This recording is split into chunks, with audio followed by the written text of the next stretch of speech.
শেখ মোরসালিনের গোলে মাত্র ৫ মিনিটেই বাংলাদেশের লিড। দেখুন বিস্তারিত। দীর্ঘ ৮ বছর পর ভুটানের মাটিতে খেলতে নেমেছে বাংলাদেশ। লম্বা সময় পর দেশটিতে খেলতে নেমে শুরুতেই সাফল্য পেয়েছে লাল সবুজের দল। ম্যাচের মাত্র ৫ মিনিটেই বাংলাদেশকে লিড এনে দিয়েছেন শেখ মোরসালিন।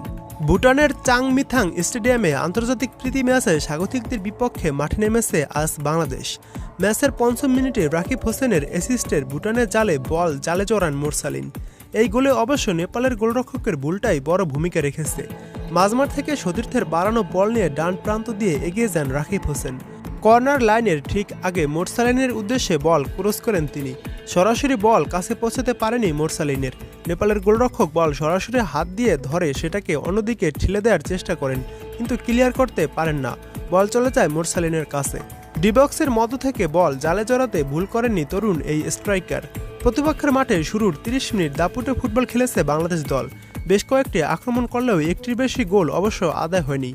খেলা এখন পর্যন্ত ৪০ মিনিট অতিক্রম করেছে, তবে বাংলাদেশ ১-০ গোলেই এগিয়ে রয়েছে এখনও।